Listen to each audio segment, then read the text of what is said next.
3, 2, 1, bora gravar, boa semana galera, vamos lá, 3, 2, 1, e o São Paulo, hein? 50 mil pessoas, 54 mil pessoas no Morumbi, não fez um primeiro tempo bom, foi derrotado no Clássico, e a pergunta é que fica depois da entrevista coletiva do Rogério Ceni, que não levou o Galopo por ele não ser lateral direito, levou o Orejuela, e aí depois colocou o Caio Paulista, que é um ponta esquerda na lateral direita. Será que o elenco do São Paulo nessa temporada caiu em relação ao elenco que tinha na última temporada? O presidente Júlio Casares fala sobre isso. E também vou trazer para vocês detalhes que hoje, segunda-feira, vai ser o dia D para o São Paulo ter o seu 8º reforço. É o Hérisson, atacante, vai ser ali uma opção ao Caleri. E o presidente Júlio Casares também vai falar sobre isso, quase que confirmando, mas dizendo que falta a assinatura.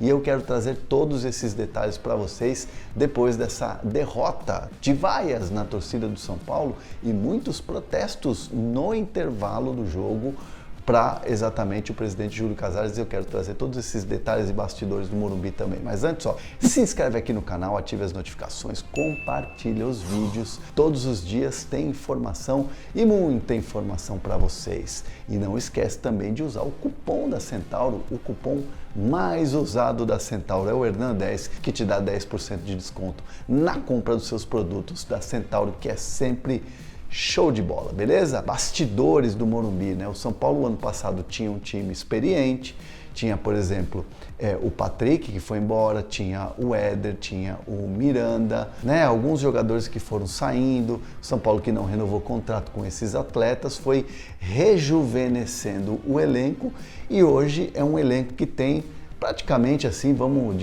cravar 8 reforços para a temporada. Teve a renovação do Rafinha, que você dá um pouco de experiência, né? Uma pitada de experiência no time, você tem um novo goleiro, você tem zagueiros, né? Como o Alan Franco Ferrarese, que lamentavelmente acabou tendo uma lesão grave e é um jogador que vinha crescendo, mas é um São Paulo que tem jogadores, por exemplo, como o Wellington Rato, jogadores como o David, que chegou muito bem fazendo gols, tem boas atuações. Ontem foi uma atuação apagada no Morumbi, é verdade, no Clássico, mas fazendo uma comparação com o elenco que o São Paulo tinha o ano passado e tem esse ano, você diria o quê? Que o São Paulo melhorou? Que o São Paulo está numa prateleira acima? O Clássico mostrou muita coisa, quero a opinião de vocês, mas eu vou trazer a palavra do presidente Júlio Casares, que trocou uma ideia com a gente ontem na transmissão, antes do jogo começar lá no Morumbi, e ele foi perguntado sobre essa questão do elenco, né? O elenco do ano passado e o elenco desse ano. Vamos ver o que o presidente falou.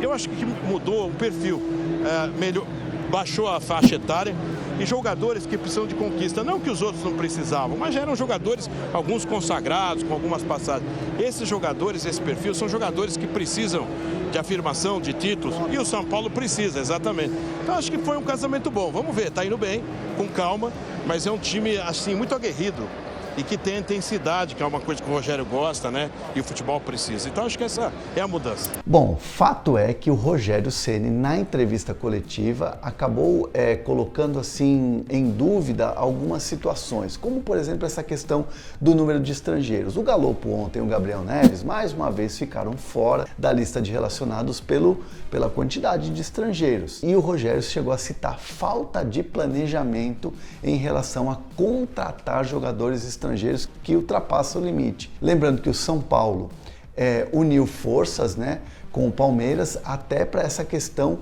de você ter um número maior de estrangeiros. O São Paulo pediu à CBF para que reveja essa questão do número de estrangeiros. Na Conmebol é diferente, na Libertadores é liberado, mas nas competições nacionais, no caso do Campeonato Paulista é uma competição estadual, mas conta no calendário da CBF, e você não pode usar esses jogadores, você tem um limite ali de 5 estrangeiros. Então o Rogério cita isso até para justificar a ausência do Galopo, que tinha feito 2 gols contra a Portuguesa e ficou fora do clássico, não foi utilizado. O torcedor de São Paulo ficou na bronca porque de repente o Galopo não foi utilizado, não foi nem relacionado. E ainda mais a questão das escolhas, né? O Luciano, que ficou no banco de reservas, falou que foi uma escolha do treinador, ele vinha jogando 4 partidas seguidas, o Caleri também descansou contra a Portuguesa, foi a questão que o Rogério Ceni usou de argumento que ele precisava descansar, e aí colocou o Nestor, colocou o Pablo Maia e o Mendes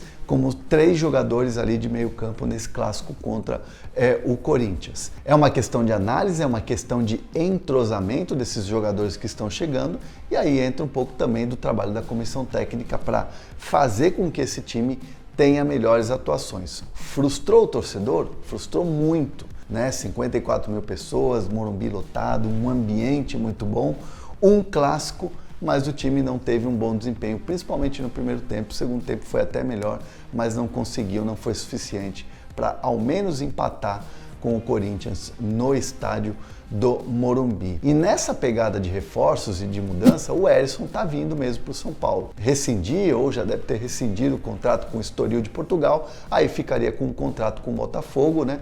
E aí o São Paulo, claro, vai contratar ele por uma temporada com opção de compra. São Paulo que deve pagar R$1,5 milhão por esse empréstimo. As bases ainda do empréstimo, a questão financeira, elas ainda não estão claras, a gente segue apurando, mas o São Paulo me confirma, vai contratar o jogador. Inclusive o presidente Júlio Casares falou ontem sobre essa questão do Herisson estar vindo mesmo, que só falta a assinatura. O presidente fala sobre esse reforço do São Paulo. O Herisson não tem contrato assinado, mas eu acredito que ele está num bom caminho. Deverá chegar aí semana que vem e fazer exames médicos. A expectativa, eu sempre brinco que enquanto não está assinado, eu não posso falar oficialmente. Mas tem grandes possibilidades sim de chegar na segunda-feira, fazer exames médicos e integrar o elenco. Se o Galopo, que estava sendo testado para essa vaga, vamos dizer assim, de atacante, de jogador de área, sendo uma opção ao Caleri e até está desempenhando bem, ou estava desempenhando bem, e fazendo gols, inclusive, é o artilheiro do time aí na temporada, o Galopo agora volta toda a sua atenção ao meio-campo, onde o Rogério já disse que existem outros jogadores que estão à frente dele, né? Então vai ficar muito na mão da comissão técnica o futuro do Galopo, como é que vai ser a questão do Galopo no time, um investimento, repito, de R$4,5 milhões e que o São Paulo aí está vendo como uma questão complicada de ser administrada, muito nas mãos da comissão técnica. Então deixa aqui seus comentários em relação ao elenco do São Paulo, se está melhor ou pior do que era o ano passado, e a chegada do Herisson, que hoje deve rescindir, não vai rescindir o seu contrato com o Estoril, chega a São Paulo, exames médicos, 8º reforço do São Paulo para essa temporada. Não esquece de se inscrever no canal, ativar as notificações e tamo junto sempre.